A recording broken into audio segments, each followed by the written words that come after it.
If you're like most folks Dr. Kris Fusterhausen works with, you're active, you want to take ownership of your health, and you want to age gracefully.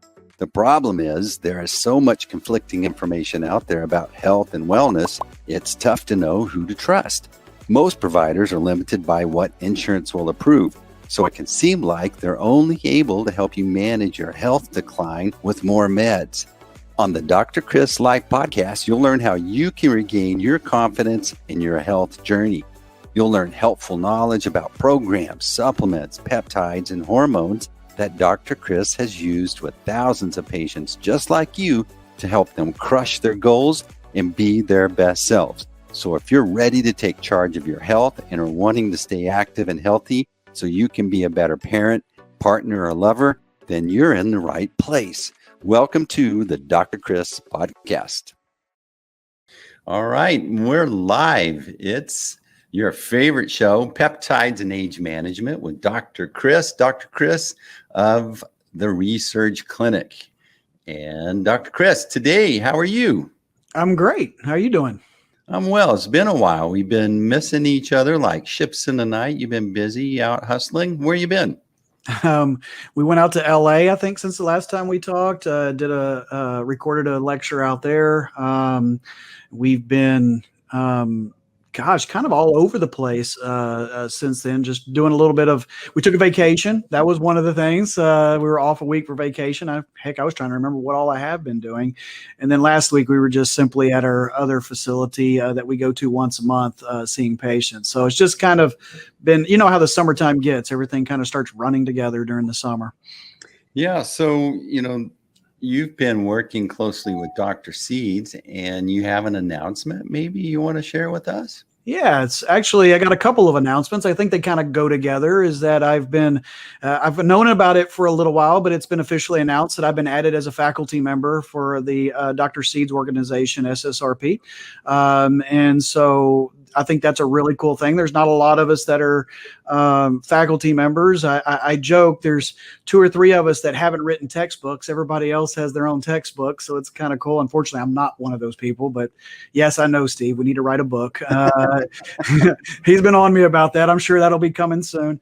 But yeah, and then piggybacking off of becoming faculty, we're actually putting on the World Peptide Congress September 10th and 11th in Vegas at the Four Seasons.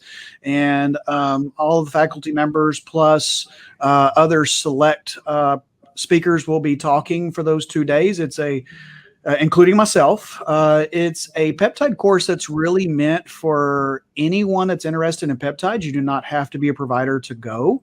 And also it's for any providers that have interest in peptides. So the training that we go to every 3 months is what we call Mastermind. And that's what I'm part of the faculty of. And it's really for the provider has the general basis and understanding of peptides and wants to take it to the next step.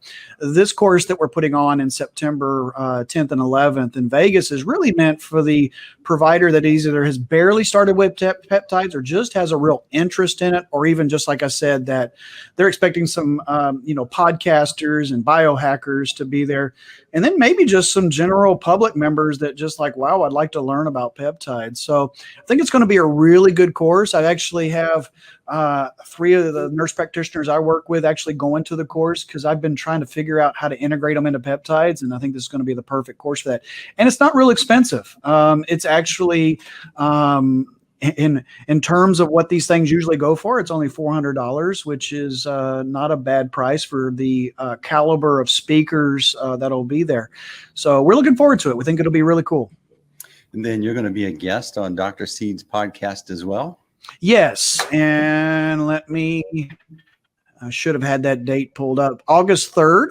I'm not sure that I think it might not be like ours live. I think it's recorded and then edited and then put out. So I would assume probably within a week of August 3rd.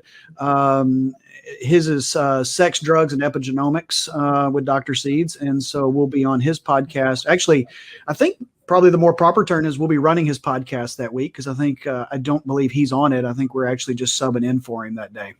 Well, there you go. Look at you stepping in for the big dog on the peptide. Yeah, he's the guru, the man. So we're actually we're really delighted and actually just, sometimes it's hard to believe that we're kind of starting to get to some of those levels. So we're just really excited to be taking.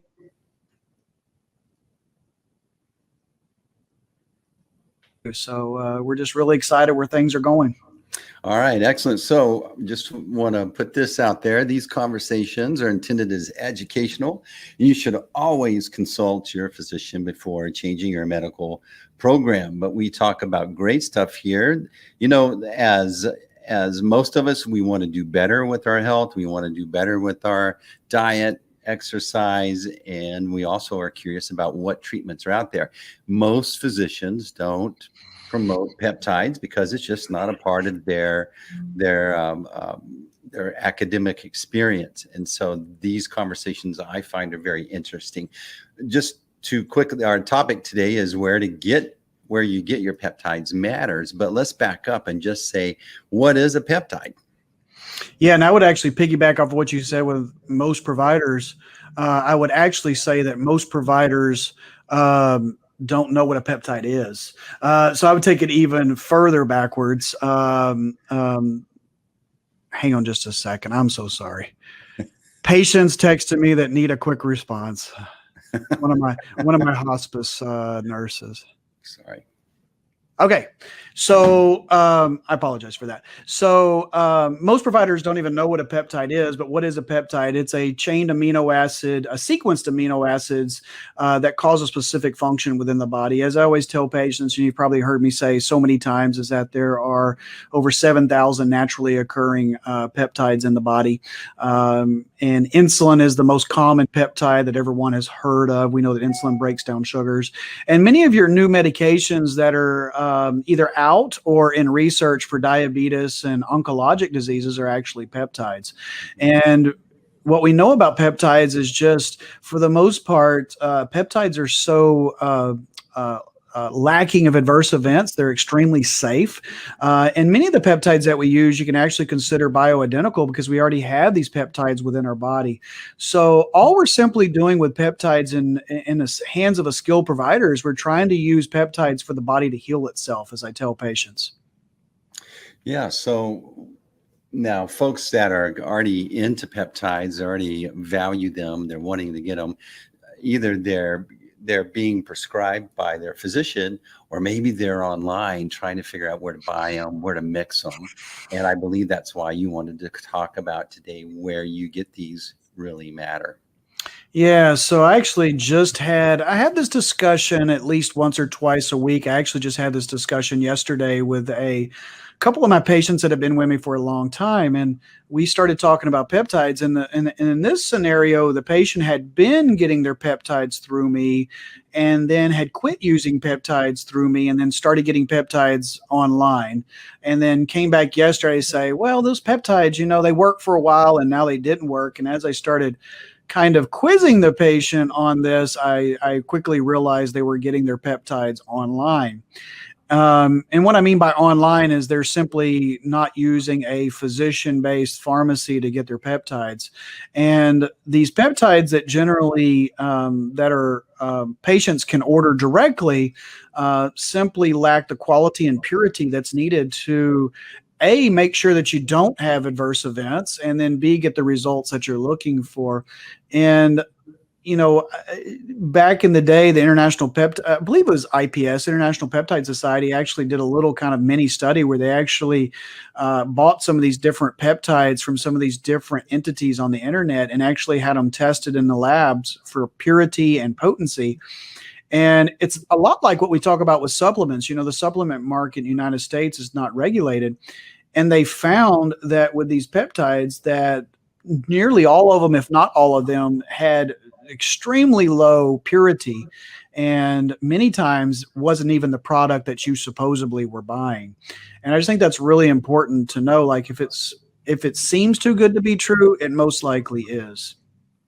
So when you talk about purity, a lot of these peptides you're injecting into just the fat layer. They're right. The purity is like super important. Yeah, yeah. So I give the analogy, like, think of a brand name medication and think of a generic. Okay, so a brand name medication generally is going to be kind of plus or minus 2-3% of each bottle. In other words, if I took 100 milligrams of a branded medication and compared it to the next lot and the next lot, they should all be within about 2-3% of each other every time it's analyzed, and that's what's considered a branded medication. And then when something goes generic, they actually lower that to plus or minus 30%. Wow. So that's a big difference just in itself. So let's say something's got 100% purity or 98% purity. Now you're down to 70% purity. And I can relate this back to hormones, because this is a discussion I have with hormones a lot.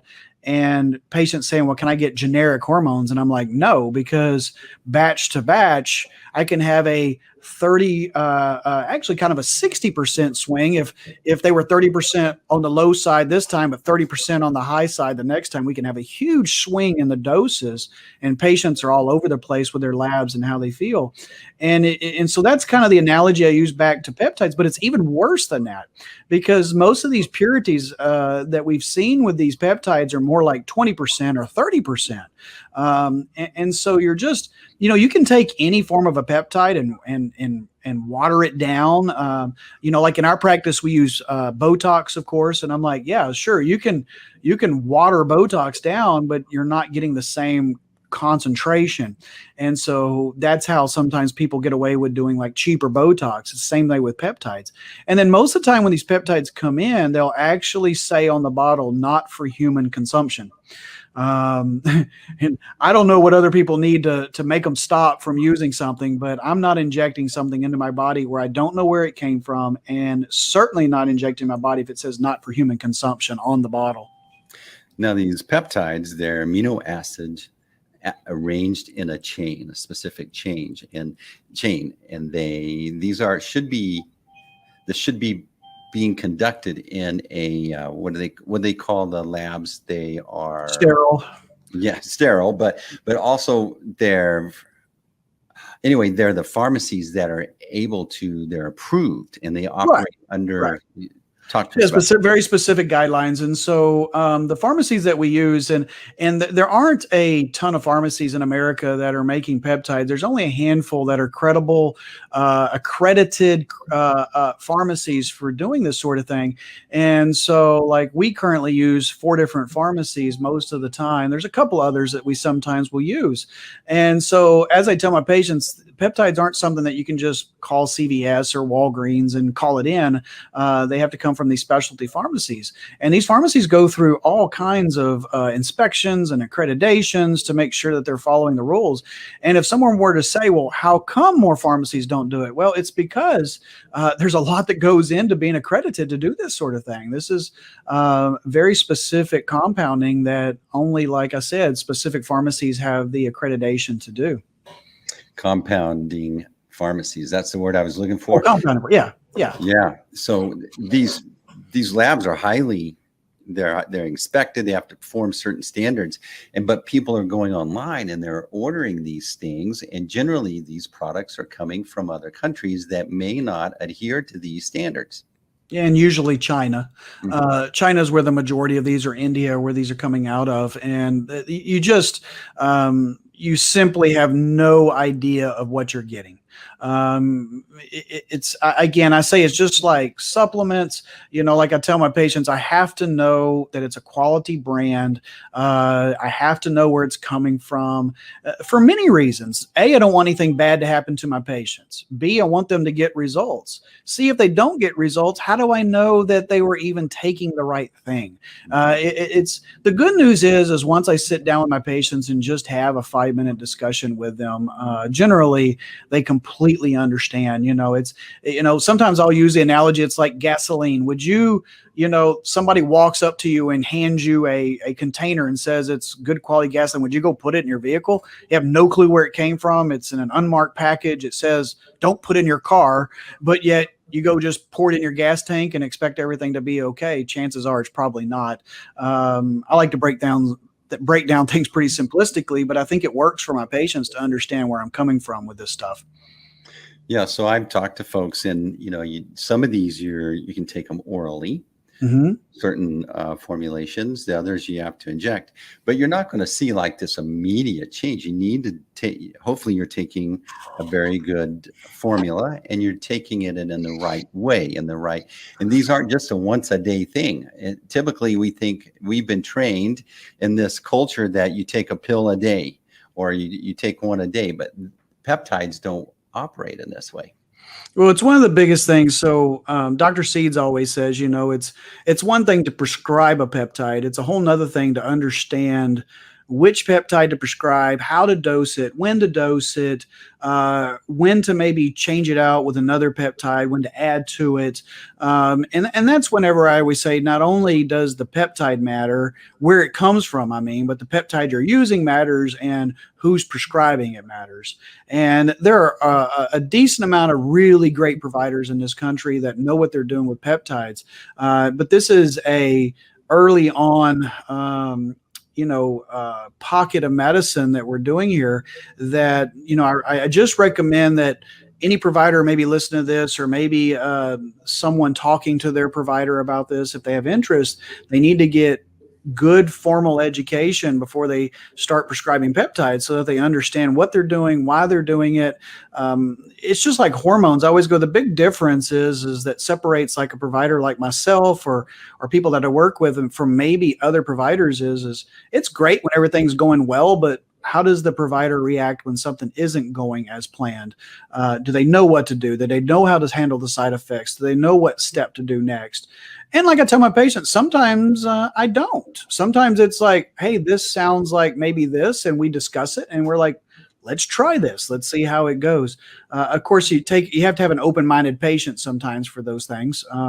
Like my new nurse practitioner, we were talking this morning, and she was like, well, what blood test do you do for this and that? And she was talking about cellular medicine. And I basically said, so much of this doesn't necessarily have a blood test. So much of this can be history, physical, mainly just talking to your patients and really getting down to the root of what you feel like is going on. And then trying a safe form of treatment for these patients, possibly with a peptide, and saying, hey, if this is what the problem is, this is what the outcome that I expect to see. And let's try this for 60 days. Let's see how it goes. And you'll be surprised how many patients are really, really open to that, because what we're doing is totally different. The one thing that's really, really cool about what I'm doing is I'm getting more and more patients, when I say peptides, actually kind of have a foggy idea of what's going on. They're like, oh, I think I've heard you talk about those, or I've read about, I've had a lot of patients that are now looking up peptides and reading about peptides. Maybe it's from our podcast. Maybe it's just from steam gaining around peptides. But that's a really cool portion of what I'm doing now, of how many patients have actually don't look at me they have no clue what I'm talking about when I say peptides these days. What I really appreciate is you can order a set of labs and get kind of a baseline. And over time, you can redo those labs and see the progress that you're making. And you're not just prescribing just peptides. You're doing some other comprehensive applications there. But that's a beautiful way to see that it's really working, and not just, I think it is. Yeah, there's so many different things. This is actually Maggie Woods, my nurse practitioner, and I were talking this morning. We have, inflammatory markers. Sometimes it's just subjective. If labs look good, I'm really happy when a patient says, Doc, I just feel so much better. I've lost weight.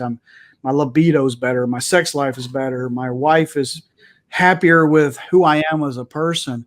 But then many times those labs typically correlate with things improving. We see things changing. We, of course, have the true age DNA test, where we can actually look at a person's biologic age and versus their chronologic age. And with that test, you can actually repeat it down the road, and people can actually biologically get younger because of the things that we're asking them to do. And I think you made a really good point that I would stress, is that peptides aren't the majority of what we do. It's an additional tool in my toolbox. I still treat most of my patients, the majority of my patients, with simply diet, exercise changes, hormone replacement, and just healthy living supplements. And that works for the vast majority of my patients. Where we use peptides are those patients that, despite despite those things, they're still struggling with different areas of their life. And that if we think, or a provider thinks they're a good candidate, those are areas where we can possibly integrate peptides into their program. So when we think about where we're getting our peptides, what do you think are the most often searched for peptides online that people are trying to procure?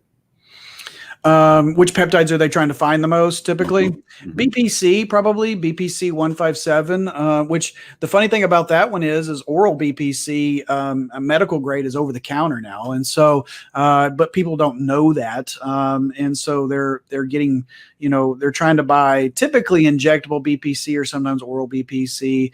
The growth hormone releasing peptides, the one that we've discussed most is CJC, ipamorelin,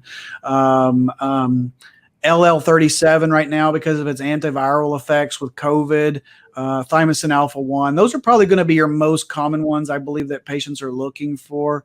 As I always joke, because my phone is sitting in front of me, there's one particular that advertises on Facebook that every time I say peptides 4 or 5 times shows up on my timeline later. And I think that's where the vast majority of patients are probably going, but through actually Facebook. Because, if you type in the word peptide on Facebook, or I think even Google, or say it, you're going to get these ads. And I think that's mainly where these patients are getting them. And they see the prices and they're so small that they're like, oh yeah, let me try that. But again, if you ever went into one of these labs and just saw it, we all understand that if you want to go buy a new Mercedes, if somebody says, I've got a brand new Mercedes and I'll sell it to you for $1,500, something's wrong in the deal. And if you go into these labs, these sterile compounding labs, and see how many millions of dollars they have to put into their lab and their business, you would just simply know that they can't produce this stuff this cheap. It's just not possible. And so I just always say, if it looks too good to be true, it's most likely not true. All right. So we've talked about it before, but folks that are listening or maybe watch this later, they maybe didn't catch that conversation. But tell us, BPC 157, what are the main things that it's impacting in our health? So, as you've heard me say before, BPC 157 is made in our gastric juices in our stomach. It typically depletes with age, which is what a lot of peptides do. BPC, I like to tell providers, it has a multitude of effects, but it really has a positive effect on the GI tract, which is hence why it's produced there. So it can be used for reflux disease, ulcers, irritable bowel syndrome type symptoms of the gut. So GI is one of those big places that it can be used. And then also it has a neuroprotective side of it. So it can be used for the brain, for patients with neurologic conditions or patients that are just worried about overall brain function. We've even had in the past, I've had some decent results like in tinnitus with it, like ringing in the ear. I've had some, which was nice because that's something before I had very little to offer my patients. And then probably one of its more common uses is actually the musculoskeletal system. It has a very nice anti-inflammatory effect on the ligaments and tendons. So can be very effective in arthritis, just bad shoulders and knees, or acute injuries is typically where you're going to, one of those scenarios is typically we're going to be using BPC 157. And then the CJC. Now, why CJC? Why should an older, maybe a gentleman like me, want to take this? What's it going to do for me? What's it going to do for a woman? So CJC 1295, ipamorelin, those are two different products. And the first one, the CJC 1295, is what we call a growth hormone releasing hormone. And ipamorelin is called a growth hormone releasing peptide. So anytime a patient hears me say GHRH, GHRP, the most common form is CJC, ipamorelin for short. And basically, like I have the discussions with patients, there are some patients out there, not mine, but some that actually will get what we call exogenous growth hormone. It's basically where you're just injecting straight growth hormone. And there can be some real negatives with exogenous growth hormone. It's extremely expensive. The FDA has made it branded only, and a normal prescription is about $800 a month. Also, extremely hard for providers to write it legally. So that definitely changes things. But three can really, if you don't really need it, over time, you can actually hurt your own growth hormone production. And there's actually some side effects like insulin resistance, carpal tunnel syndrome that can be seen with exogenous growth hormone injections. So what we're talking about here is actually a peptide that simply works on the anterior pituitary gland in the brain to stimulate it to make more growth hormone and release more growth hormone. The nice thing about it is you're not getting too high levels of growth hormone because your body will self-regulate itself, but you're getting more what I call optimal growth hormone levels. And by getting more optimal growth hormone levels, because your body's simply being asked to make more and release more, you're going to get anti-inflammatory effects. So you're going to heal faster. You're not going to hurt as much after your workouts. You're going to sleep better. You're going to most likely notice your stress levels are better. You will get very nice body composition changes if you're working out and eating right.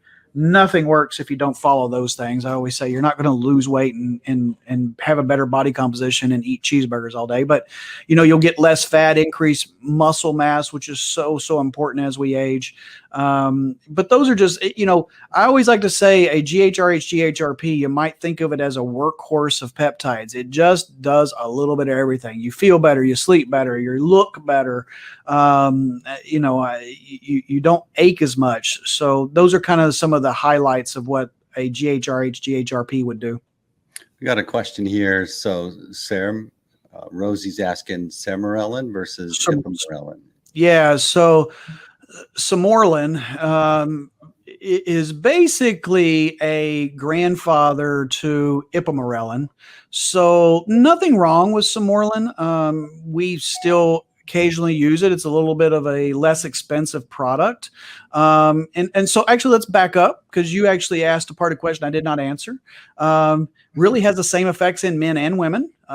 So, that part doesn't really matter. But I would always prefer Ipamorelin over Sermorelin if I can, simply because I find that it's a more effective product, simply because it's a little more refined, a little cleaner product. But if a person's doing well on Sermorelin, or if that's what they have access to, or that's what their provider is comfortable with, there is nothing wrong with starting with Sermorelin. So anyway, it's just, like I said, it's a little bit of an older product than Ipamorelin. Excellent question. So tell us, I think the thing that really helped me is when I envisioned that these are signaling agents. They're telling our parts of our body to produce more of what they used to produce. Right. Yeah. Again, we're just trying to use these peptides. Again, I hate to be like repetitive, but this is again where being a provider that understands what they're truly doing is so important, because we're trying to just use peptides to have the body heal itself. I'll actually put it towards the topic that I'm doing in Vegas is erectile dysfunction for men, obviously for men, well, and women too, I guess, but in a roundabout way. The problem I have like with a Cialis or a Viagra for men is not that they're using it, but that if you're an aging male and you're using Cialis and Viagra to increase blood flow to the penis, eventually, most likely, those are going to quit working, because the blood flow problem is only going to get worse with time, and eventually the medication can no longer fix the problem. Whereas if we use like a pulse wave, like we've talked about before, we can recreate blood flow, create new blood flow, and actually fix the problem, which is what we're kind of trying to do in the body with peptides. So we're not trying to mask something or cover up something. We're actually trying to rectify something and fix it. And so that's just kind of how I try to explain peptides to a patient versus a true medication. Like you're a diabetic and you go into your doctor's office and they say, Steve, you're a diabetic. Take metformin to bring your blood sugars down. Well, is that curing your diabetes or lowering your blood sugars? And it's the latter. But if we ate right, if we exercise more, maybe if we instituted some peptides and hormones, we could fix the diabetes. So we probably do need the metformin, at least temporarily, but let's also have a game plan on how to actually solve the problem if possible. Okay, so Thymosin Alpha-1 is another popular one that folks are looking for. Can you tell us a little bit about that? So Thymosin Alpha-1, one of my favorite peptides, produced in the thymus gland in the neck, helps our body. And again, it's another peptide as we age that decreases with age. We're trying to use this peptide to modulate the immune system. And we always very particularly use that word because we're not trying to, as you and I've talked about, we're not trying to make the immune system hyperactive. We're simply trying to make the immune system react more appropriately when it needs to. So if someone were to get exposed to a virus or a bacteria or a fungus or whatever, hopefully your immune system will recognize it quickly and react quickly and then back down to zero. So I always use the sports car analogy. Hopefully your immune system can act like a Corvette or a Maserati or something where you step on the pedal, RPMs go up, you win the race, and then the race is over, you're back down to 1,000 RPMs or whatever, and can just idle there like you want to. Because if your immune system is at full tilt all the time, it's going to end up playing itself out and going to cause lots of damage down the way. So Thymosin Alpha-1, an extremely safe peptide. It helps in the production of our T cells and B cells, which is the basis of our immune system. Why is it that you cycle these? Why is it that you don't just take it every day? Well, and Thymosin Alpha-1 is one that I actually believe people could take either on a daily basis or twice a week. Most of the time we dose, most providers dose Thymosin Alpha-1 twice a week. But it's actually one that I believe can be used all the time. Sometimes cycling with peptides is simply a cost issue. So if I'm trying to gain something for a patient and maybe I want them to be on 4 different peptides, but financially they just can't afford that, sometimes I'll use 2 peptides or 1 peptide and say, okay, I want to use this for a certain amount of time. Let's just take Thymosin Alpha-1, for example. Let's say it's a cost issue and we have them on Thymosin Alpha-1 for a while. I do believe that we can get them to the point like charging a battery where, okay, we've used this long enough. We've used it for a few months. I believe the immune system is going to be able to hang in there for a few months without the Thymosin Alpha-1, although I'd love for it to stay on board if we could, but financially we can't. But now I want to move over to this next peptide and use it for a couple of months so that we can get this effect that we need. So, and then other times we only want to stimulate it so much. There's a lot of different reasons to cycle. I just find the most common one being in my practice, typically financially, is one of the biggest reasons that we're cycling peptides. So how hard is it to find a physician that is familiar with peptides and can work with you? It's a good question. I think the best way for a practitioner, for a patient to find a practitioner that is well skilled in peptides is probably to start through like SSRP. I think you can go to their website. I think it's actually seeds.md or ssrp.com, I believe is their websites. They can Google SSRP and find it. I know that you can actually put in leads through there and they will route you to the nearest certified SSRP provider. I also, of course, work with BioT. I help train the BioT providers on peptides. They could certainly go through a BioT provider. Not all BioT providers do peptides. So you could probably just, go to biot.com, which is BIOTE.com, and then put in your zip code and then call your practitioner that's nearest you and say, do you do peptides? How comfortable are you with peptides? And I think that when patients go in to meet their provider, they should interview them a little bit. I don't mind that at all. I get patients less than I used to because I think because of everything I do now, they feel more comfortable with me when they come in. But I don't have an issue with patients asking me credentials. I actually like it because I spend a lot of money and time training on what I do and getting these credentials. So I'm kind of excited when someone shows interest in, hey, doc, what's your training in peptides? Because I've got a good answer to that. So I don't mind it at all. But I think that those are probably the two best ways that I would go about it, trying to find a provider that is capable of handling their peptides issues or questions. All right. This has been excellent. So what's one peptide that you think most women, other than the 3 or 4 that we discussed today, what's one that you sometimes consider for them?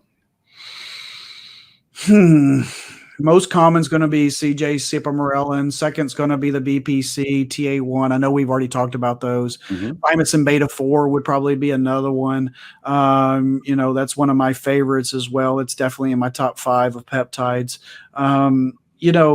Again, it just comes back to, maybe, actually, I can answer that one. The definitely in the top 5 would be the 5-amino-1-MQ, the oral peptide that blocks the enzyme pathway NNMT, which basically raises our intrinsic NAD levels, which NAD is the precursor or what pushes us to make ATP, which is energy for our cells. So name that again. Say that again. What was you went fast. So what's the name of it? 5-amino-1-MQ. Okay. Yeah, I know. My nurse practitioner asked me earlier, why do they have to have such crazy names? Like, I don't know. I don't come up with the names. But 5-amino-1-MQ, and it blocks the NNMT pathway. Throw all those letters together. Dihexa is sometimes another one for my aging females that I like a lot. Dihexa is the peptide that really can be used to help with higher learning and just overall thoughts and mental clarity. So really and truly, what I would say is I don't know that I separate peptides into men and women. I separate peptides into what's going on with the patient. It's one of the nice things with peptides is for the most part, I don't know that we're altering our peptide regimen a whole lot in a man versus a female. It's not like hormones. We all have the same peptides. So that's kind of a nice thing is because it's one of the things that freaks providers out about hormones is they always see women as very complicated when it comes to hormones, and they're a little more complicated, but not too bad. But with peptides, you can kind of just think of it. I don't really think of them any differently whenever it's male or female. When I search online for peptides, I do a little research. Most of it is cosmetically, there's a big high, people want to put it on their skin, and which is very different than what we generally discuss. Yeah. And actually at Mastermind, Mastermind Dallas is next. Then we have Mastermind Beverly Hills in October. And that one's actually, I guess it makes sense. We're going out to Beverly Hills and we're doing a whole cosmetic mastermind conference out there. But, one of our most common, probably, if I had to say, our most commonly sold peptide in our office is actually Luminate, which is a topical cream for decreasing line and wrinkles and increasing collagen.